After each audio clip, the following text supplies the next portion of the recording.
اللہ الرحمن الرحیم۔ اگر ہمیں کوئی شخص کہتا ہے کہ شب برات کو اٹھ کے نفل نہ پڑھو، تو بھائی نفل ہم نے پڑھنے اللہ کی رضا کے لیے، ہمیں کسی بندے سے ڈگری لینے کی ضرورت نہیں، نہ تو ہمارے اور رب کے درمیان معاذ اللہ کوئی وسیلہ ہے کہ تو کہے گا تو پڑھیں گے، جب دل کرے گا پڑھیں گے، اور جتنے دل کرے گا پڑھیں گے۔ ہم تو نفل کہہ رہے ہیں اس کو، ہم نے کب کہا ہے ضروری ہے جو عشاء پڑھ کے سو جائے فجر تک سویا رہے، ہم اس کو گناہ گار نہیں کہہ رہے، لیکن یہ ضرور کہیں گے کہ گولڈن چانس مس کر دیا اس نے، چانس مس کیا ہے، یہ تو اللہ کی رحمت کا موقع تھا۔ حضرت سیدہ عائشہ صدیقہ رضی اللہ تعالی عنہ ارشاد فرماتی ہیں کہ شعبان کی 15ویں رات تھی، یعنی شب برات کی رات، فرماتی ہیں شعبان کی 15ویں رات تھی، میں نے اچانک نظر ڈالی تو حضور میرے بستر میں تھے، پھر میری نظر پڑی تو حضور نہیں تھے، میرے دل میں گمان آیا، خیال آیا کہ شاید کسی اور زوجہ کی طرف حضور کا میلان تباہ ہو گیا ہو، وہاں تشریف لے گئے ہوں۔ فرماتی میں اٹھی باہر گئی تو نبی کریم علیہ السلام جنت البقیع میں تھے، قریب ایک جگہ پہ حضور دعائیں مانگ رہے تھے۔ فرماتے میں گیا تو حضور فرمانے لگے ابو بکر کی بیٹی تو نے کیا گمان کیا کہ اللہ کا رسول تیری حق تلفی کرے گا؟ عرض کی حضور آپ مالک ہیں، کہیں اور جانا چاہیں تو میری طرف سے پابندی نہیں۔ کہتی ہے وہاں کھڑے کھڑے میرے رسول کریم نے بیان فرمایا، یہ ترمذی کے لفظ ہیں، حضور نے فرمایا عائشہ یہ شعبان کی 15ویں رات ہے، مدینے میں سب سے زیادہ بکریاں بنو کلب کا قبیلہ پالتا تھا، فرمایا آج کی رات بنو کلب کے قبیلے کی بکریوں کی تعداد کے مطابق اللہ میری امت کے لوگوں کی بخشش فرما دے گا۔ یہ وہ رات ہے۔ جناب عائشہ صدیقہ رضی اللہ تعالی عنہ نے بات رات کو سنی تنہائی میں نبی پاک سے، رات کو تنہائی میں حضور سے سنی، سویرے جناب عائشہ نے کل امت کو بتائی۔ اگر یہ بات اہمیت والی نہ ہوتی تو بی بی صاحبہ آگے روایت کرتی، یہ کتابوں میں آتی، یہ لوگوں کو بتاتی۔ حضرت عائشہ نے روایت کیا اور مولا علی شیر خدا نے تو کھل کے کہا، ابن ماجہ میں حضرت علی سے پیار کرنے والوں کے لیے الگ عنوان، مولا علی نے کھل کے فرمایا شعبان کی 15ویں رات کو رات عبادت کرنا اور سویرے روزہ رکھنا۔ حضرت علی کے لفظ بائی نہیں سیاستہ میں، رات کو عبادت کرنا، دن کو روزہ رکھنا۔ ویسے تو رب کریم ہر روز تہجد کے وقت پہلے آسمان پر نزول اجلال فرماتا ہے اور لوگوں کو فرماتا ہے کوئی بخشش مانگنے والا؟ اور فرمایا ہر روز تہجد کے وقت یہ اعلان ہوتا ہے، پر شب برات کو نا شروع رات سے یہ اعلان شروع ہو جاتا ہے۔ ادھر دیکھو میری طرف، مغرب سے اعلان شروع ہو جائے گا۔ اللہ کرے آپ کو سمجھ آئے، اللہ کرے آپ کو۔ اور بھائی یہاں باہر لوٹ سیل لگ جائے، یہاں ابھی سیل لگ جائے، 5000 والا جوڑا 1500 میں، تو رش ختم ہوگا؟ اور بھائی اگر یہ لگ جائے، چلو یہ تو دور کی بات ہے نا، ہم تو لنگر والے لوگ ہیں، اگر لنگر کا اعلان ہو جائے کہ بڑا تگڑا ہے، بڑا تگڑا، ہمارے ہاں تو شادی کی روٹی کھلتی ہے تو لوگ آخری روٹی سمجھ کے کھاتے ہیں، شاید اللہ ماشاءاللہ یہ آخری ہے، اس کے بعد نہ ملے گی۔ جب اعلان ہوتا ہے اور دعوت ہوتی ہے کہ کھلا ہے جی کھاؤ، کیا حشر ہوتا ہے، کیا انداز ہے۔ مولا علی شیر خدا حدیث روایت کرتے ہیں، رنگ کیا ہے؟ فرمایا باقی راتوں میں نا تھوڑا سا پیکج ہوتا ہے، تھوڑا سا، آخری حصے میں رات کے شب برات کو نا رات چڑھتے ہی اللہ پہلے آسمان پر جو اس کی شان کے لائق ہے نزول جلال فرماتا ہے، اور پہلا جملہ یہ فرماتا ہے کوئی معافی مانگنے والا؟ اللہ کرے آپ کو سمجھ آئے، یعنی معافی دینے والا کہہ رہا ہے چلو آؤ ادھر آؤ ذرا معافی مانگو، میں معاف کرنے آیا ہوں، مانگو معافی۔ ہے کوئی معافی مانگنے والا؟ معاف کر دیں گے۔ اور آپ فرماتے ہیں ہے کوئی رزق مانگنے والا؟ وہ جو بڑی درخواستیں دیتے پھرتے ہیں نا مختلف اداروں میں، وہ ایک درخواست نا کل شب برات والی رات بھی دیں۔ اللہ کرے آپ کو سمجھ آئے۔ وہ جو کہتے ہیں نا بڑی بڑی کمپنیوں میں نے اپلیکیشن جمع کرائی ہے تو کہیں کام نہیں بن رہا تو نسخہ دے رہا ہوں، ایک اپلیکیشن کل رات بھی جمع کراؤ انشاءاللہ کام بن جائے گا۔ اور میں نہیں کہہ رہا، مولا علی شیر خدا فرما رہے ہیں، اور وہ خود نہیں فرما رہے، وہ نبی پاک کا فرمان نقل کر رہے ہیں، اور وہ رسول اللہ صلی اللہ علیہ وسلم کی بات نہیں بیان کر رہے، وہ کہتے ہیں رب فرماتا ہے کوئی روزی مانگنے والا؟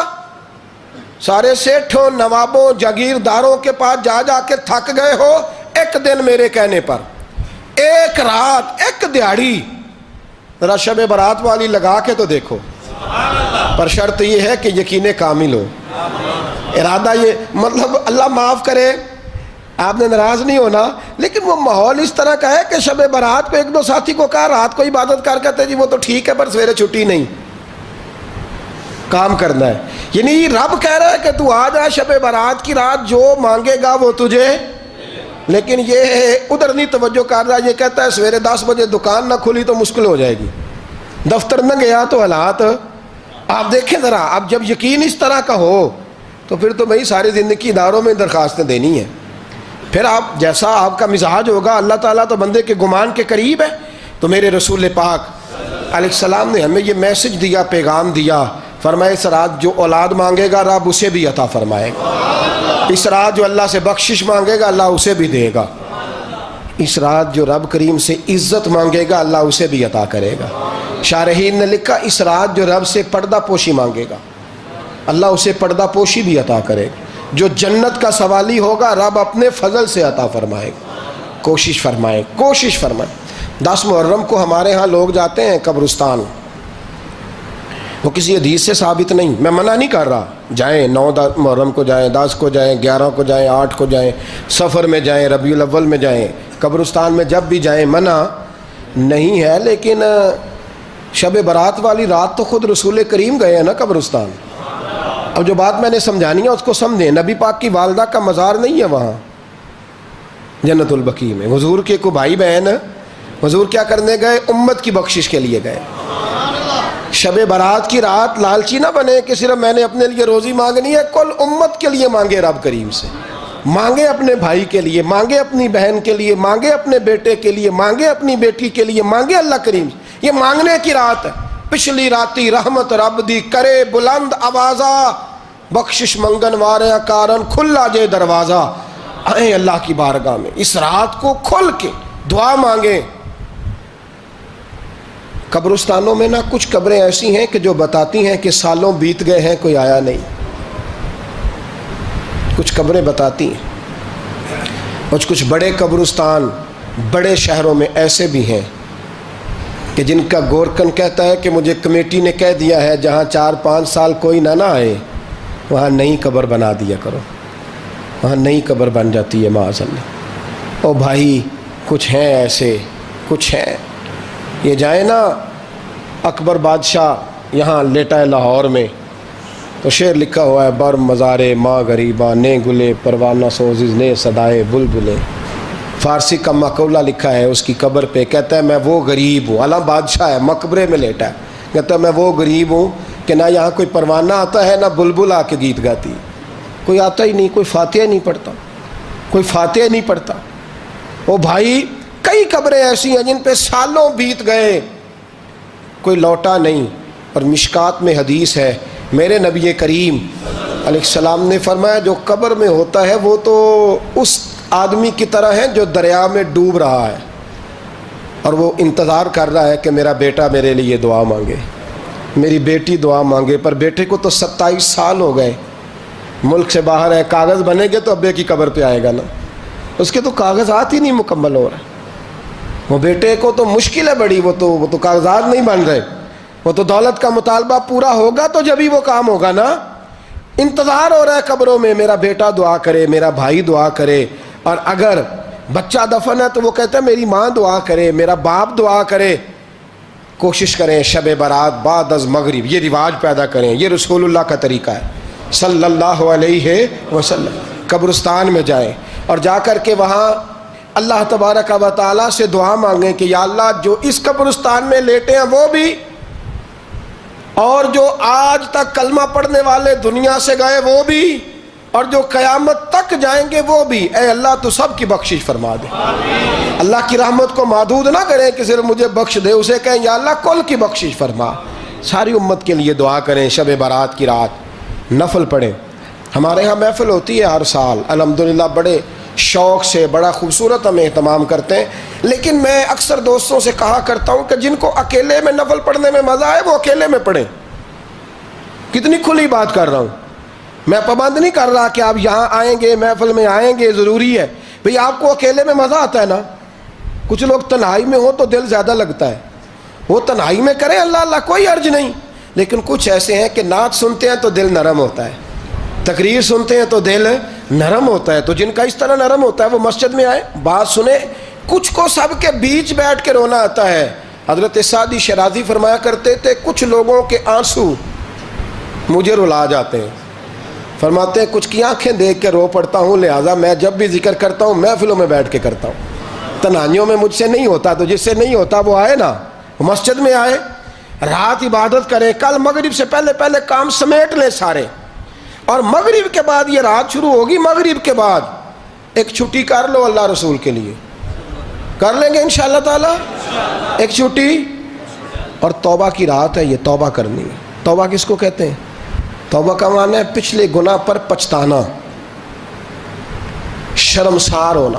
کہتے نہیں اے کاش میں نہ کرتا, اور وہ لفظوں میں نہیں, جملوں میں نہیں, توبہ رٹی رٹائی نہیں, شرمسار ہونا اور آئندہ گناہ نہ کرنے کا پکا ارادہ کرنا, اس کا نام توبہ ہے.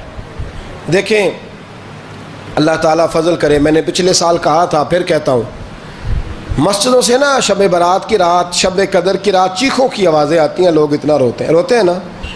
رونا چاہیے, کم روتے ہیں, زیادہ رونا چاہیے.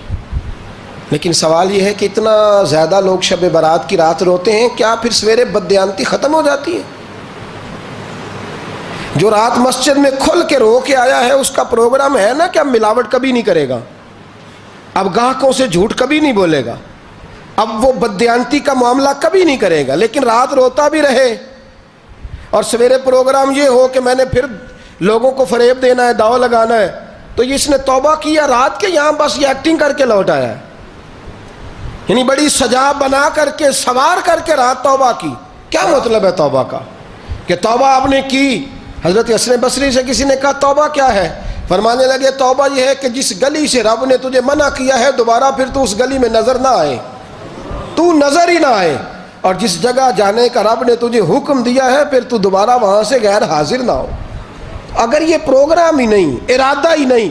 بچے ایک دو مجھے کہنے لگے کل حضرت صاحب توبہ کے موضوع پر ہم نے گفتگو کرنی ہے, تو کوئی باپ بتائے کہاں پہ ہے. کچھ بچے شاگرد ہیں, کچھ مسجدوں میں جمعہ پڑھاتے ہیں. ایک نے مجھ سے کہا, تو میں نے کہا بیٹے پہلے مسجد میں جاؤ, 2 نفل پڑھو, توبہ کرو, توبہ کا ارادہ بناؤ. یہ رسم نہیں ہے. وہ نعت خواں بھی تو توبہ کر لینا جو شب برات کے دن لوگوں کو توبہ کرانے آیا ہے اور 25,000 کا سودا کر کے آیا ہے. تو آج اس کام سے تو توبہ کرنا, یہ نوٹ پھکوانے سے تو توبہ کرنا. یہ رسم ہے. ساری رات توبہ توبہ توبہ توبہ, یہ کیا معنی ہے اس کا؟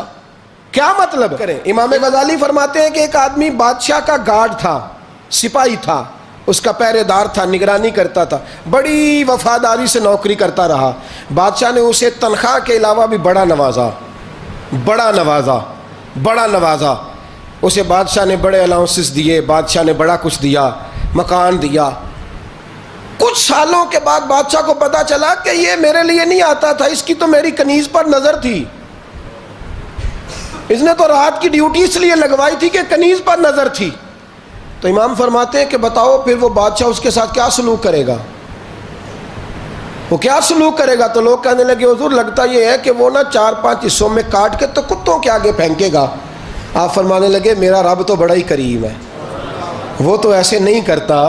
لیکن بتلاؤ اگر اسے پتہ چلے کہ یہ رسم کے لیے آیا ہے, اس کی تو نظر ہی مال پہ ہے, یہ تو سویرے بدلے گا نہیں, یہ تو دھوکہ دے رہا ہے, یہ تو توبہ کرنے آیا ہی نہیں, اس نے تو ڈھونگ رچایا ہے, اسے تو پہلے سے خبر ہے. تو پھر تم کیا امید رکھتے ہو؟ پھر کیا رویہ رکھتے ہو؟ شب برات کی رات دھاڑے مار مار کے رونا اور صبح اسی طرح دھوکہ دینا, اسی طرح فریب کرنا, اسی طرح جھوٹ بولنا, اسی طرح بددیانتی کرنا, اسی طرح لوگوں کو لوٹنا. تو یہ رسم نہیں ہے توبہ. توبہ تو بدل جانے کا نام ہے, توبہ تو پھر سنور جانے کا نام ہے. توبہ تو اس طرح ہے جس طرح حضرت ابراہیم ابن ادھم نے کی تھی. وقت کے بادشاہ تھے, بادشاہ جب توبہ کی تو پھر ہر چیز چھوڑ دی, پھر مال لوگوں میں بانٹ دیا اور پھر ٹاٹ کا لباس پہن کر زندگی گزاری. لوگوں نے کہا حضور یہ تبدیلی ہے. فرمایا تبدیلی نہیں, یہ میری توبہ ہے, یہ میری توبہ ہے. جب توبہ کی تو پھر بدل کے کی, جب توبہ کی تو پھر تبدیل کیا آپ نے. یہ کیا توبہ ہوئی؟ ساری رات روتے رہے, سویرے دکان پہ جا کے پھر قسم اٹھائی کہ مجھے تو پڑتا ہی 11,000 کا ہے. یہ توبہ ہے؟ تو آپ نے اور میں نے توبہ کرنی ہے تو انشاءاللہ تعالیٰ اس طرح کرنی ہے کہ پھر 15ویں شعبان کو بدل جائے. یہ جو موقع آتے ہیں نا شب برات کے, شب قدر کے، یہ بنیادی طور پر اللہ تعالیٰ کی طرف سے دی ہوا موقع ہوتا ہے کہ چلو تمہیں چانس دیتے ہیں، تمہیں چانس دیتے ہیں، پابندی کوئی نہیں، لیکن رب کی طرف سے نا موقع ملتا ہے، چلو تمہیں ایک موقع دیتے ہیں، چلو اپنے آپ کو کلیئر کر لو، تمہیں موقع دیتے ہیں۔ یا اللہ کیا کرے، کچھ بھی نہیں، آ کے نا سچے دل سے 2 رکعتیں پڑھ کے توبہ کرو، عرش کا مالک پچھلے سارے ہی معاف کر دے گا، کچھ بھی نہیں، آؤ موقع ہے۔ ان لوگوں کی باتوں پہ نہ جائیں جو بلا وجہ پریشان کرتے ہیں، ہمیں بھی روز ہی سوال آتے ہیں، دل نہیں کرتا، کچھ باتیں ایسی ہیں جو کرنے کو طبیعت نہیں چاہتی، میں کروں گا بھی نہیں۔ لوگوں کو شب برات کا حوالہ بھی نہیں مل رہا، حالانکہ ترمذی شریف میں حدیث موجود ہے، صحاح ستہ کی روایت ہے، ترمذی میں موجود ہے۔ پہلے کہتے ہیں صحاح ستہ سے دکھاؤ، جب صحاح ستہ سے مل گئی تو اب اور کدھر جانا ہے؟ اور ابن ماجہ میں موجود ہے مولا علی کی روایت، اور ذرا ترتیب دیکھیے گا، یہ ترمذی کی حدیث ہے، اور امام ترمذی نے تو پورا باب باندھا ہے 15ویں شعبان پر، پورا باب۔ اب تمہاری مرضی ہے، اگر تم نئی بات کو سمجھنا چاہتے۔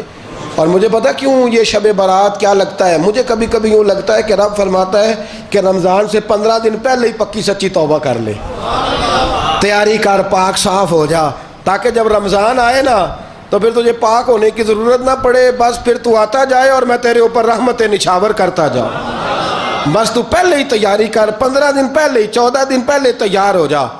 کل رات اپنے آپ کو ذہنی طور پر تیار کریں، بچوں کو تیار کریں، گھروں کو تیار کریں۔ اب جب مہمان آتے ہیں نا بڑا کچھ کرتے ہیں، شب برات آئے تو مصلی ایک دفعہ دھویا کریں، ایک دفعہ مصلی دھویا کریں۔ فرش دھوتے ہیں نا، مہمانوں نے آنا ہے تو ایک کمرے کا فرش دھو کے صاف کریں کہ خواتین نے یہاں ساری رات نماز پڑھنی، یہ ارادے بنائیں۔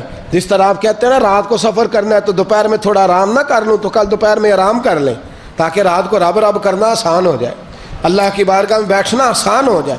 مکمل طور پر ذہنی طور پر اپنے آپ کو تیار کریں۔ یہاں بھی محفل ہوگی انشاءاللہ، عشاء کے متصل بعد شروع ہو جائے گی، 12 بجے تک محفل چلے گی، پھر 12 بجے کے بعد نماز تسبیح پڑھی جائے گی، پھر 1 بجے پھر دوبارہ آپ کو اجازت دی جائے گی، کوئی انفرادی طور پر گھنٹہ سوا اپنی الگ سے کوئی عبادت کرنا چاہے تو وہ تب بھی ممکن ہو، جیسے آپ کو موقع بنے۔ میں کہہ چکا ہوں، لیکن وقت ضائع نہ کرنا، گولڈن چانس ہے، اس کو مس نہ کرنا، یہ شب نجات ہے، اس کے ضرور قریب جانا۔ رب کریم سمجھنے کی توفیق عطا فرمائے۔ آخر دعوانا ان الحمدللہ رب العالمین۔